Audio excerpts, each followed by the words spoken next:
eating and drinking difficulties are solved by the speech and swallowing therapists. Actually, it happens when they get older. Sometimes the kids, they don't eat and drink properly. When they have any structural difficulty in the mouth, or any swallow reflux learning difficulty, or the throat dysfunctions, and cognitive functions also affects with the swallowing, because now we will just swallow a spit and see what the function is happening like this. For that, lot of nerves are activating, and combined work with the esophageal, oral, and breathing and all together. So when there's a defects on each one, it can happen, especially in adults. When they have the paralysis condition, when they have cerebral attacks, they get problems in, when they have paralysis or cerebral attacks, they get swallowing difficulties. The swallowing difficulties, when they, you can just think about when somebody is eating and drinking, if they got frequent coughs and chokes, after a time of swallowing, after a time, we'll say about even 5 minutes, they get cough continuously, called delayed aspiration. While they are eating quickly, at that time they get cough, that's called immediate aspiration. So both either way can happen. And also there's another condition called silent aspiration, which cannot be seen by the environment, the outside, no any clue, but they go stuff and fill on lungs. And they get frequent fever and sometimes chest infections with that.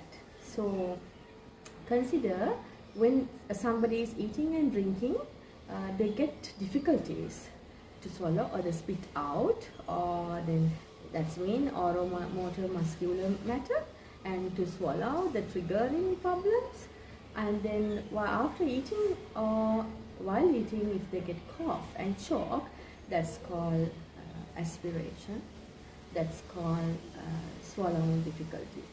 And the technical term for that is dysphagia. So the dysphagia can happen in different ways, as I explained. Maybe due to neurological difficulty, maybe due to developmental difficulty, maybe acquired sudden onset of stuff with the breathing or asthmatic conditions. So the speech and swallowing therapist can help actually. We have to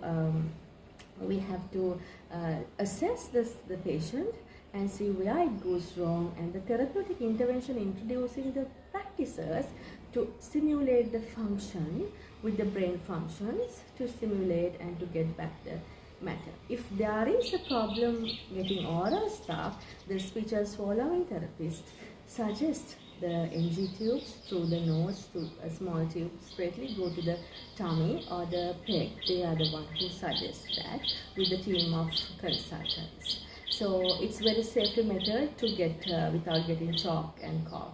But it's for a while. Sometimes with therapeutic intervention they improve.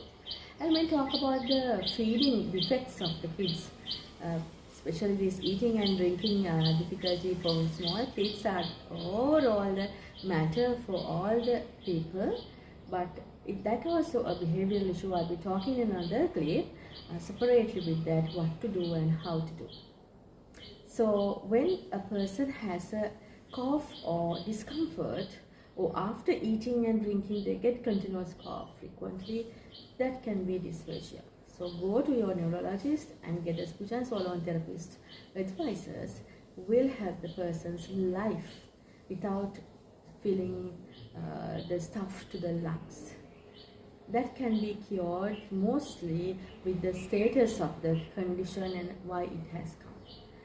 So the reasons affects mostly for the progress. But identification and intervention is very important to get better and save a life. Thank you.